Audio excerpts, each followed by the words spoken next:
심카 토라, 토라를 다 읽고 기뻐하는 날에 있는 토라인데요. 33장에는 모세가 12지파를 축복하는 그런 내용이 들어 있습니다. 또 창세기에 보면은 마지막 부분에 야곱이 그의 자식들, 자손들 12를 그렇게 축복하는 그러한 것의 연속으로 보고 있습니다. 랍비들 해석은.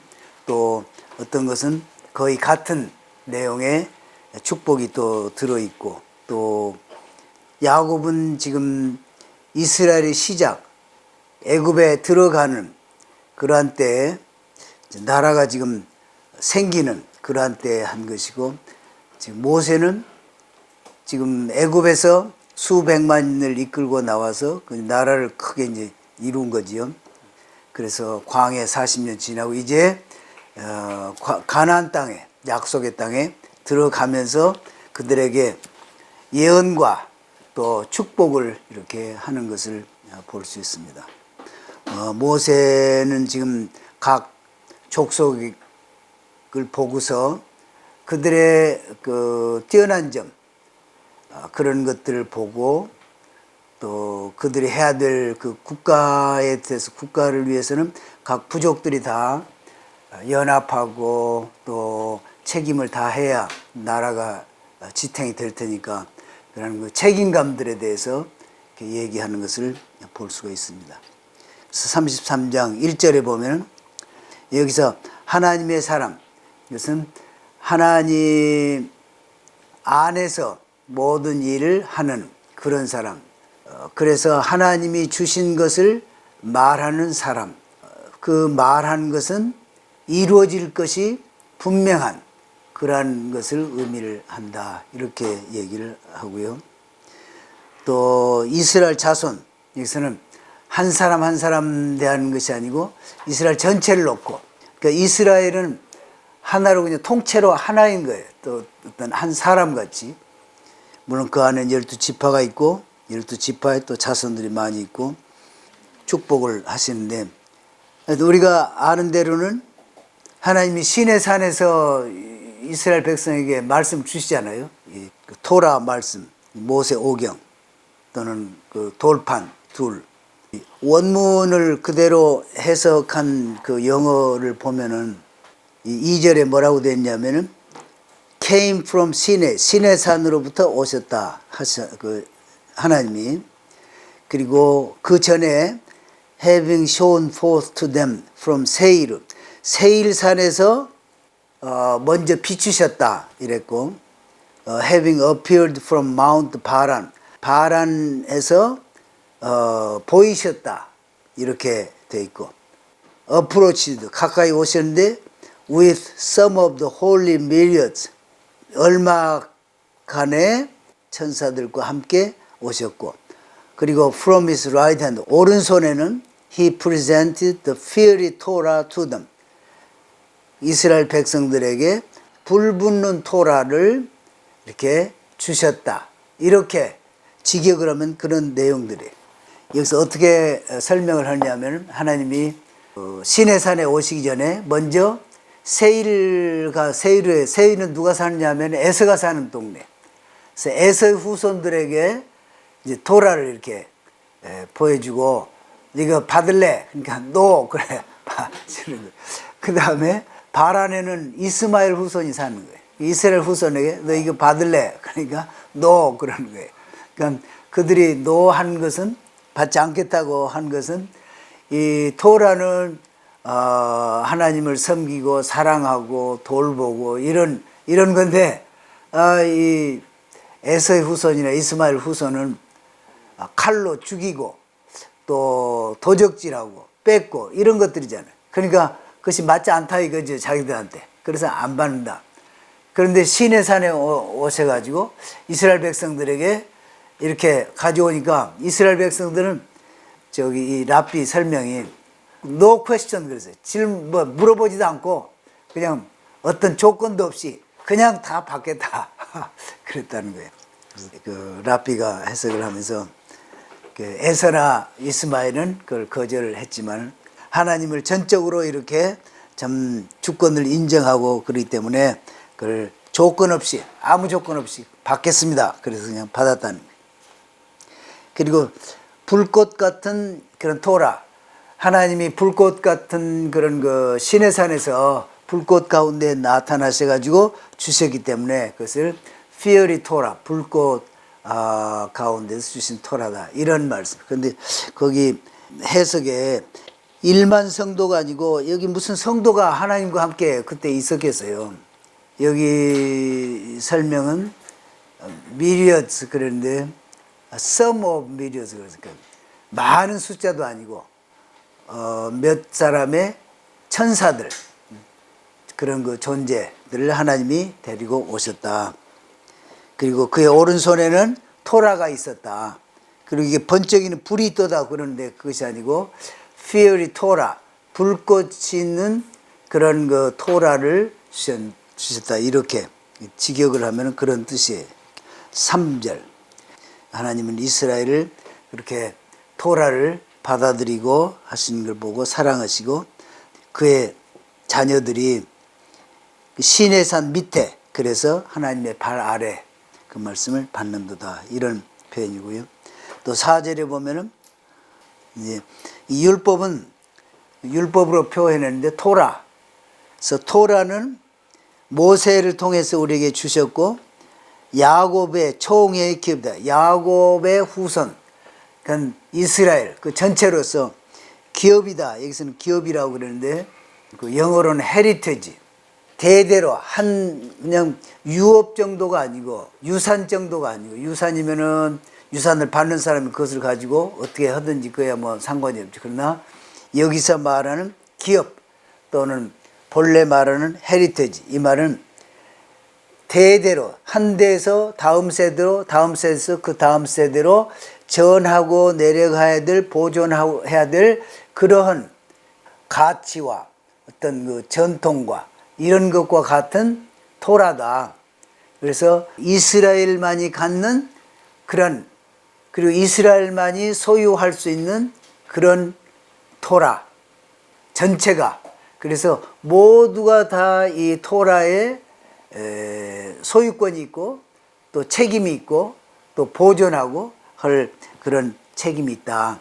그러면서 어느 돈 많은 사람이 그냥 자기가 돈이 많으니까 이 토라를 그냥 자기 것으로 아주 전유물로 자기와 자기 후손에만 잘 이걸 해나가도록 그렇게 하고 있는 거 그런 건 잘못된 거다. 주변에 어려운 사람이 있으면은 그 사람도 토라를 공부를 하고 또 이해하고 자자손손이 지킬 수 있도록 그 사람을 지원해서 이렇게 해야 될 책임이 있다. 그런 것이 여기에 지금 야곱의 총회다. 이런 표현 속에는 헤리테지 계속 내려오는 그런 그 전통과 또 유산도 되고 또 기업도 되고 이러한 아주 놀라운 축복의 집합제다 이런 의미가 있습니다.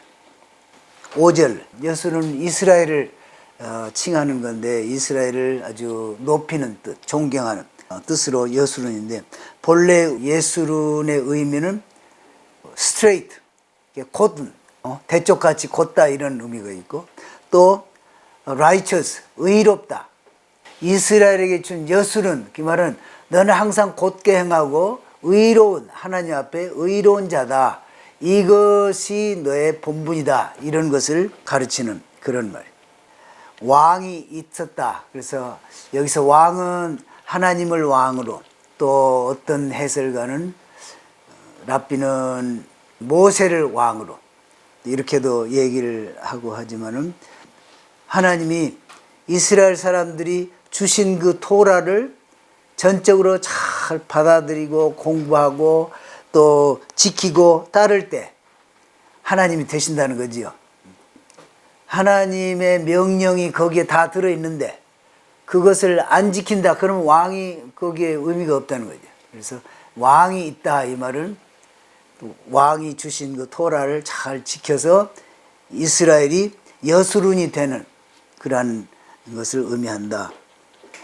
여기서 이스라엘 모든 지파가 함께한 때로다. 그래서 리더들 또는 이스라엘 전체 이렇게도 보는데 수령은 리더들이 분명하고 또 이스라엘 모든 지파가 의미가 명확하게 잘 전달은 안 돼도 예수님이 오시면은 이스라엘이 의로운 나라가 될 것이고 또 곧은 나라가 될 게 분명하잖아요. 의의 왕이 거기에 오시는 것을 의미하는 것이 아닌가, 저는 그런 생각이 들더라고요.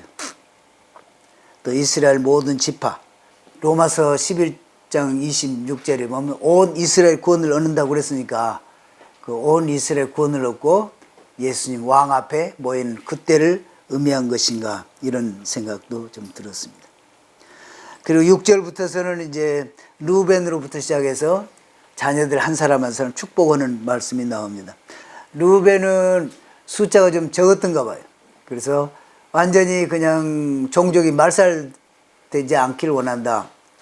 야곱이 축복할 때도 너가 성질이 급해서 아버지의 침상을 더럽혔다, 그렇게 책망하는 그런 장면이 나오잖아요. 12지파에게 가나안 땅을 분배하기 전에 그냥 먼저 땅을 이렇게 차지하는, 번성해서 루벤 지파 계속 하나님의 총회에서 목소리가 있기를 바란다는 그런 그 축복입니다. 그 다음 유다에 대한 축복.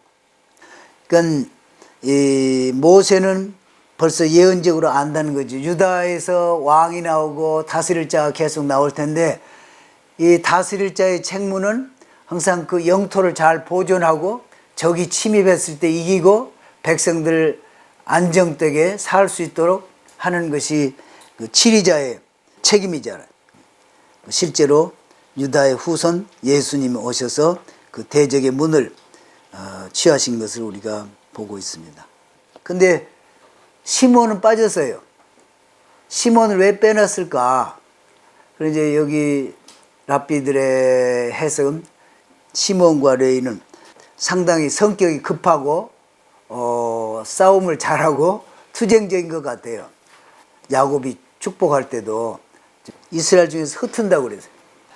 이 시몬은 성격이 아마 급하고 지금 둘째 아들이죠. 그러니까 야곱의 둘째 아들인데 그 후손들이고 바알부올 가서 우상에게 절하기도 하고, 그러니까 발람의 게임에 빠져가지고 그때 모압 여자들하고 가서 게임에 빠져가지고 음란히 행하고 그때 많은 사람이 죽고, 그래서 시므온 지파가 숫자가 많이 죽은 거예요. 그때 한 2만여 명이 이렇게 죽었으니까. 그래서 모세가 축복하실 그 당시에도 숫자가 적었을 것이다. 그리고 또 이 시므온이 받아서 사는 지역이 유다 지파의 그 땅에 가까운 지역이기 때문에 유다의 그 축복에 포함된 것으로 본다. 그래서 모세가 축복을 할 때는 12지파를 놓고 축복을 하는데 12지파가 한 번도 빠진 적이 없다. 그래서 12지파를 할 때는 어떤 때는 요셉 지파, 요셉 대신에 므낫세와 에브라임을 2지파로 해서 하는 때도 있고 또는 한 지파로 이렇게 하는 때도 있는데 이번에는 2지파로 보면서 시므온 적은 지파는 빼고 하시지 않았나, 이렇게 본다, 이런 얘기예요. 이렇게 레위 지파를 택해서 둠밈과 우림을 가슴에 이렇게 붙이고 하나님의 뜻을 보이시게 하는 귀한 경건한 자에게 그렇게 책임을 주셨고, 그 성격에 급하고 강하고 그런 것을 절제를 해서 하나님 앞에서 광야 생활을 잘 한 것 같다. 레위 자손들은 금송아지 만들 때도 거기에 직접 참여하지 않고, 무리바 물가에서 불평할 때도 다른 지파들은 불평하고 했지만은 레위 지파는 불평을 안 했다는 거예요. 그 모압 여자들 문제로 그때 문제가 있었을 때 그 제사장 아들이 나가서 이렇게 담대하게 하고, 그래서 용기도 있고, 그래서 의로운 일을 잘 하고, 그 9절에 보면은 이 레위 족속들은 상당히 강직해 가지고 하나님이 주신 그 직분을 아주 철저하게 잘 지켰다는. 그래서 어느 부모가 와가지고 막 부탁을 하고 또는 형제들이 와서 자기 부족 간에 있는 형제들이 와서 부탁을 하더라도 그것을 들어주지 않고 바르게 집행하는 그런 주의 말씀을 준행하고 언약, 그 언약을 철저하게 잘 지키는 오히려 광야에서 보여준 그러한 그 삶을 통해서 하나님이 레위족을 축복하고 그리고 또 10절에 이 제사 지는 성전에서 임무를 제대로 잘 할 수 있도록 이렇게 축복을 하시는 것을 볼 수 있습니다. 11절에 보면 레위 자손들은 그런 그 경건한 일만 하기 때문에 돈을 그렇게 벌거나 뭐 그런 일은 하지 못하잖아요. 그러나 재산을 풍족하게 해서 이 랍비가 이렇게 분석한 것을 보면은 어떤 사람이 경건할지라도 그 사람이 재산이 많으면은 오히려 더 영향력이 더 좋더라. 그래서 하나님께서 레위 자손의 재산이 풍족하게 하셔서 그의 일들을 잘하게 하고 또 사람들에게 좋은 선한 영향력을 더 잘 하도록 하기 위해서 모세가 이렇게 축복한 것 같다. 그리고 대적하는 자, 고라와 같이 이렇게 대적하는 그런 자, 이런 것은 허리를 꺾어서 다시는 철저하게 부족이 와서 백성 가운데 흩어져 있다. 창세기 49장 말씀에 야곱이 축복하면서 그렇게 얘기를 했는데 레위는 실제로 성전에서 그런 그 제사 업무를 맡고 여러 지역에 흩어져서 토라를 가르치기도 하고 또 여러 가지 것을 지도하는 그런 임무를 행하는 것을 볼 수 있습니다.